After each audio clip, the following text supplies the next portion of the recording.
پێشانگای ساڵانەی خوێندکارانی پەیمانگای هونەرە جوانەکان بەشی شێوەکاری لە هەولێر کرایەوە کە تیایدا بەرهەمەکانی خوێندکاران نمایش کرا کە هەر خوێندکارە و بە دید و بۆچوون و ستایلی تایبەتی خۆی کارەکەی نمایش کردبوو.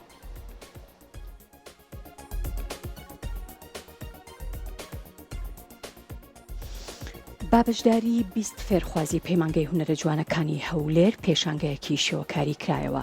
لە پێشانگاکەدا خوێندکاران بەتوانە و بەهرەکانیان چەندین تابلۆی قەبارە جیاوازیان نەخشاندبوو و داهاتی فرۆشتنی تابلۆکانیش وەک هاندانێک بەردەوام بوون لەسەر کاری هونەری بۆ خوێندکاران دەگەڕایەوە.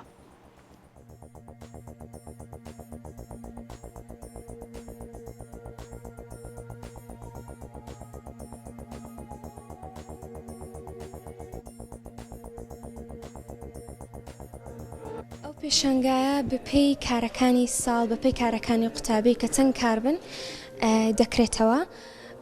قوتابیان ئاستی زۆر باشیان هەیە، قوتابیانی ئەو ساڵ، قوتابیانی چەند ساڵێک لەمە و پێش و بەڕاستی ئاستی باش هەبووە.